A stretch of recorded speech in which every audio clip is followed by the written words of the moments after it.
네, 3,550선을 넘기면서 사상 최고치를 기록하고 있는 코스피 지수입니다. 긴 연휴를 앞두고 코스피 코스닥 랠리를 이어오고 있는데요. 시장 대응 전략 세워보도록 하죠. 전략적 투자 강형기 DB증권 주식전략 파트장 모셨습니다. 어서 오세요. 반갑습니다. 반갑습니다. 네, 오늘 시장을 어떻게 표현을 해야 될지 모르겠습니다. 40만 닉스, 9만 전자, 반도체 투톱이 코스피 지수 상승을 이끌어주고 있고요. 코스피 지수는 장중 한때 3% 넘게 좀 급등을 하면서 계속해서 고점을 높여갔습니다. 연휴 전에 이렇게 랠리가 나오는 게 좀 아쉽기는 합니다만 오늘 상승 어떻게 보셨어요? 예, 미국 주식 시장과 연관해서 좀 볼 수 있습니다. 미국 시장도 간밤에 AI 관련주가 상당히 이제 강세를 보였죠. 그 내용을 보면은 미국의 ADP 민간 고용은 좋지 못했습니다. 네. 예, 3.2만 명 오히려 감소했죠. 그럼에도 불구하고 미국 쪽에서는 그러면 금리 인하를 좀 더 해야 되는 거 아니냐? 이러한 생각이 지배적으로 나타나면서 그러면 또 주식시장이 오르겠네. 이렇게 해석을 하는 것 같습니다. 근데 가만 보면 불리한 건 저희가 해석을 하지 않고 유리한 건 해석을 하는 것을 보면 주식시장이 현재로서는 이성보다는 감성이 조금 더 강한 것 같다. 전 이렇게 판단을 하고 있습니다. 네, 9월장도 사실 통상적으로 약세장이다라는 평가가 많았는데 9월장도 사상 최고가를 경신했고 10월은 지금 시작한 지 얼마 되지도 않았는데 다시 한번 고점을 높여가고 있습니다. 미국 경제까지 좀 시세를 내주고 있고 증시 역시 사상 최고가를 이어가고 있는데 파트장님은 연착륙을 기대하는 시기에도 증시 하락이 올 수 있다. 좀 이렇게 전망을 하셨다고요? 어떤 배경 때문입니까? 예, 저희가 경기 연착륙이니까 주식시장은 괜찮을 것 같다. 이런 말에 대해서 좀 한번 좀 생각을 해볼 필요가 있습니다. 제가 차트를 하나 가지고 왔는데 물론 저희가 용어부터 한번 정리를 해보죠. 경기 연착륙이라는 건 GDP 증가율이 플러스를 유지하면서 그 플러스 폭만 좀 줄어드는 거. 그러니까 성장은 계속하는 거죠. 예. 그리고 경기 경착륙은 GDP 증가율이 마이너스가 이제 점점 더 그 폭이 커지는 거. 이것을 말합니다. 그야말로 경제가 이제 무너지는 거죠. 근데 경기 경착륙에서 주식시장이 하락하는 건 당연합니다. 그러니까 예전 금융위기 때 그랬죠. 그런데 경기 연착륙 과정에서 IT 버블 붕괴가 진행됐다는 건 많은 분들이 좀 잘 모르세요. 예, 그래서 경기 연착륙만으로도 주식시장에 상당한 부담이 될 수 있는데 이 연착륙 과정에서 주식시장에 내려오는 그 근본적인 원리는 이렇습니다. 밸류에이션하고 같이 봐야 되는데 저희가 밸류에이션 차트를 보면 밸류에이션이 굉장히 비싸면 경기 연착륙만으로도 주식시장은 상당한 부담이 다가올 수 있습니다. 예, IT 버블 붕괴 때 역사상 가장 밸류에이션이 높았죠. 금융위기 발발 직전에는 사실 밸류에이션이 그렇게 비싸지는 않았어요. 그래서 경제가 완전히 무너져야 주식시장이 내려왔는데 IT 버블 붕괴 때는 밸류에이션 높을 때 경기 연착륙만으로도 주식시장이 흔들렸고 지금은 IT 버블 붕괴 이후 PER이 또 가장 높습니다. 근데 PER 지표로 보면은 IT 버블 붕괴 때보다 아직은 그에 못 미치니까 괜찮은 거 아니야? 이렇게 생각하실 수도 있는데 밸류에이션 지표는 좀 다양하게 있습니다. 저희가 버핏 인디케이터를 보면 이것은 또 역사상 가장 높아요. 버핏 인디케이터가 시가총액을 명목 GDP로 나누는 겁니다. IT 버블 붕괴 때는 이게 150%까지 갔는데 지금은 해당 지표가 200%를 넘어서 여러 밸류에이션 지표로 봤을 때 지금 굉장히 부담스럽고 경기 연착륙 가능성이 있다면 역시나 저희가 한번 좀 시장 지금 랠리 굉장히 좋게 나타나고는 있지만 위험성에 대해서 인식은 해야 되겠다 이렇게 판단합니다. 네, 미증시 같은 경우에는 사실 반년 동안 쉬지 않고 랠리를 이어오고 있습니다. 워낙에 가파르게 상승을 했기 때문에 한 번은 좀 되짚어서 생각을 해보자라는 말씀이신 것 같은데 이렇게 미증시의 급격한 상승이 나왔던 이유 중에 하나가 금리 인하에 대한 기대감이 주가에 선 반영이 됐습니다. 시장 자체는 금리 인하를 굉장히 큰 호재로 인식을 하고 있는 것 같은데 사실 금리 인하가 무조건적으로 좋은 시그널이라고만은 볼 수 없잖아요. 경기를 고려했을 때 금리 인하를 단행하는 거니까 금리 인하의 성격이 중요하다 이런 의미일 것 같아요. 예, 맞습니다. 저희가 지금의 금리 인하에 대해서 이게 시장을 올려 세울 것이냐 이러한 판단을 하기 전에 금리 인하 성격에 대해서 시장이 어떻게 반응했는지 그 역사적인 사례를 한 번쯤은 보셨으면 좋겠습니다. 저희가 1990년대 중반에 그때는 이제 그린스펀 연준 의장이 금리 인하 인상 이걸 굉장히 이제 적절하게 잘 했죠. 경기 부진 전에 금리 인하에 성공했던 몇 안 되는 사례가 90년대 중반에 있었습니다. 경기가 좋은 상태에서 이게 향후 부진할 것을 예상하고 금리 인하를 하는 거, 이거 굉장히 어려운 스킬이거든요. 네. 그때 그린스펀이 성공을 했고 이렇게 금리 인하를 하면은 시장도 좋습니다. 그런데 경기 부진이 인식된 이후 금리 인하를 하게 되면 그림에서도 보시듯이 주식 시장의 하락과 이게 동반해서 진행되는 경향이 있습니다. 그래서 지금의 금리 인하 성격이 어떤지 이거 판단하는 게 중요하고 이걸 수급상으로도 설명드릴 수 있어요. 네. 저희가 경기 부진 이후 금리 인하를 하게 되면 이게 정말 상황이 안 좋은 거 아니야? 이래서 미국채가 상당한 강세를 보입니다. 미국채 금리 기준으로는 가파르게 내려가죠. 국채 금리가 가파르게 내려간다는 건 미국채가 이게 상당히 큰 유동성을 담을 수 있는 네. 상당히 대형 저수지입니다. 이쪽에서 수급을 흡수하다 보니까 주식시장은 수급을 뺏겨서 또 흔들리는 이렇게 수급적으로도 저희가 해석을 한번 해볼 수 있습니다.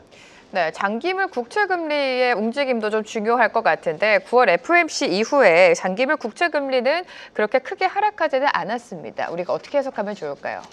아직은 네. 이제 관세에 의해서 물가가 그렇게까지 많이 떨어지진 않을 거야. 이러한 인식이 있는 것 같습니다. 그런데 저희가 트럼프 1기 때를 보면 요 주장에 대해서도 다시 생각할 필요가 있어요. 트럼프 1기 때 2018년 1월부터 트럼프는 관세에 대해서 명분 쌓기에 들어갑니다. 트럼프 행정부는. 그리고 2018년 7월 정확하게 6일부터 관세를 매겼죠.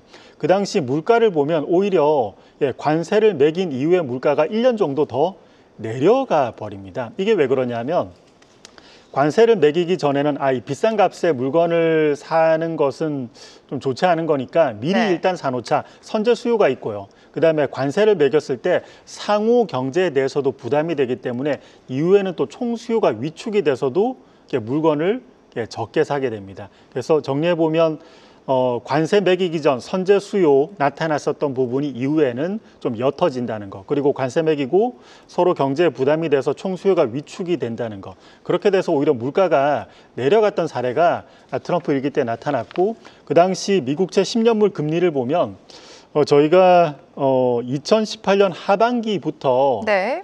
미국채 10년물이 한번 내림세로 자리를 잡은 이후에 팬데믹 발발 직전까지 금리가 쭉 내려갑니다. 관세가 매겨지는 그 환경에서도. 그래서 지금 트럼프 2기 관세 정책도 저희가 물가가 과연 관세 때문에 계속 올라갈까? 오히려 총수요 위축에 의해서 관세에 의해서 물가가 이게 책정이 되더라도 물가가 네. 오히려 내려올 수 있다는 것도 한번 생각을 해봐야 될 것 같아요. 그렇게 되면 국채 10년물 금리, 장기물 금리도 좀 더 아래쪽으로 향후에는 내려올 수 있다, 이렇게 판단합니다. 네, 장기물 국채금리도 하락 가능성이 있다라는 점을 좀 지적해 주셨고요. 다시 시장 이야기로 돌아가 보도록 하겠습니다.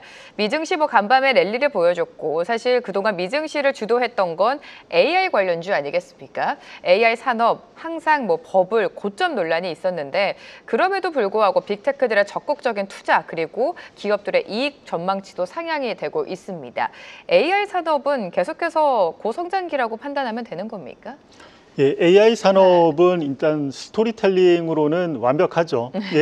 뭐 한 10년 동안도 계속 올라갈 것 같은데, 실제 데이터를 확인하시는 분이면 달리 생각하실 것 같아요. 저희 한번 차트 볼게요. M7 매출액 증가율 차트를 제가 한번 가지고 왔는데, 요즘에는 데이터가 참 잘 나오더라고요. M7에 대한 평균 주가 지수, 주가 지수처럼 산출도 해주고요. M7 매출액 증가율도 저희가 합산해서 손쉽게 볼 수 있습니다.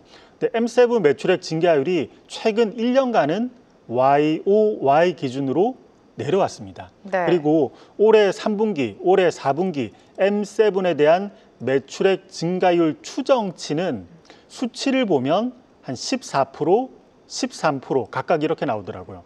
이 정도면 평범한 기업들의 수준하고 비슷합니다. 그러니까 얼마 전에 유나이티드 헬스 그룹 600달러 수준에서 지금 300달러 수준으로 급락을 했었지 않습니까? 예. 네. 그 기업이 뭐 장기적으로는 경제적인 해자가 있어서 꾸준하게 우상향하는 기업인데 요즘에 갑자기 그렇게 주가가 크게 떨어졌죠. 근데 이 기업의 향후 매출액 증가율조차도 요 정도는 나와요.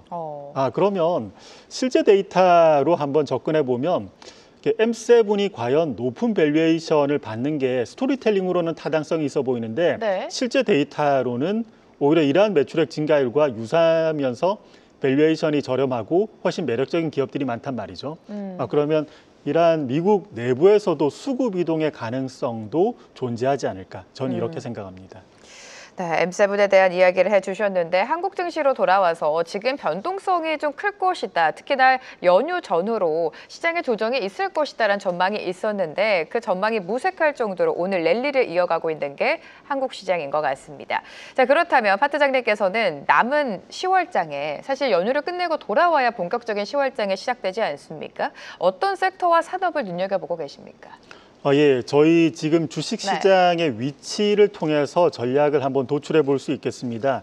저희 한국 주식시장하고 구리금 비율하고 제가 같이 한번 그려와 봤는데 요 다음 페이지, 예, 한국 주식시장과 네. 구리금 비율. 예, 지난 기간을 그려보면 저희 한국 시장하고 구리 가격 나누기 금 가격 비율은 거의 비슷하게 흘러가요.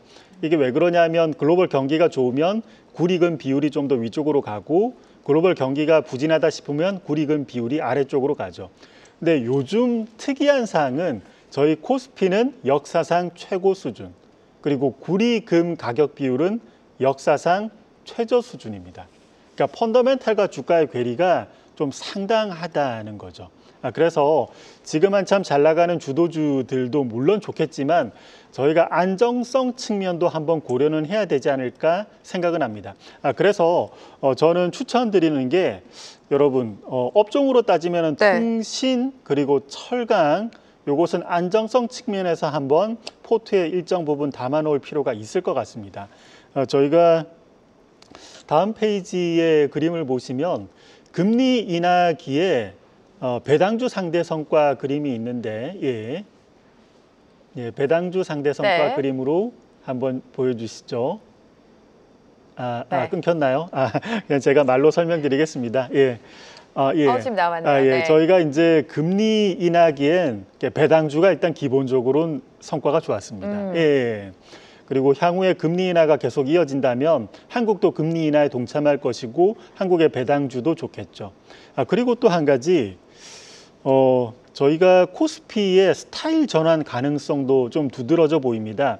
이 회색선은 우리 한국의 가치주의 12개월 수익률 빼기 성장주의 12개월 수익률입니다. 그러니까 이 회색선이 아래쪽으로 많이 내려가면 성장주가 굉장히 강한 거고 회색선이 위쪽으로 가면 가치주가 강한 겁니다. 근데 이 두 스타일의 차이가 역사적인 어떤 허들 부근에 있더라고요. 그동안 성장주가 무지하게 강했다. 이렇게 이제 볼 수 있고 지금 시점에서는 가치주로 스타일을 변환할 가능성이 대략 한 85% 정도, 요 정도 임계점에 이제 와 있는 거죠. 네. 그러면 이제 밸류에이션이 낮은 거가 선호가 되는 건데 그 다음 페이지에 같이 한번 보시면 예, 그럼 저희가 이러한 뭐 필터를 적용해 볼 수 있습니다. 금리가 내려갈 거니까 배당주가 좋고 그리고 성장주에서 가치주로 스타일이 전환할 수 있으니까 밸류에이션이 낮은 게 좋고 그러면 이 두 가지를 만족하는 게 통신하고 철강이 되더라고요. 그래서 이 두 가지 업종에 대해서는 저희가 포트에 일정 부분 담아 놓으면 나름의 기능을 좀 적절하게 할 것 같다. 이렇게 생각이 됩니다. 네, 안전적인 투자 성향이 있는 분들은 통신과 철강을 지금 시점에 포트에 담아보는 게 전략이다라고 말씀해 주셨습니다. 끝으로 10월장 투자 전략, 지금 아무래도 반도체를 보유하고 계시지 않는다면 포모 현상이 좀 짙게 나타날 것 같아요. 10월장 투자 전략 여쭤볼게요. 예, 만약에 향후 계속 관찰을 했을 때 미국의 경제가 부진한 것이 멈춘다면 그리고 금리 인하가 이어진다면 지금의 주도주가 아마 계속 갈 겁니다. 자, 그런데 미국의 경기가 부진한 게 더욱더 추가되는 데이터가 나타나는 과정에서 금리 인하가 이루어지면 저희는 한번 달리 생각해 봐야 될 것 같아요. 예, 이때는 주식시장의 리스크 관리를 하시고 아까 네. 언급드렸던 통신과 철강 쪽을 좀 더 적극적으로 고려해 보자 이렇게 생각합니다. 네, 시장 투자 전략 세워봤습니다. 강현기 DB증권 주식전략 파트장과 함께했습니다. 도움 말씀 고맙습니다. 감사합니다. 계속해서 다양한 경제 이슈를 알고 싶다면 구독과 좋아요, 알림 설정 부탁드립니다. AI 캐스터 권미정이었습니다.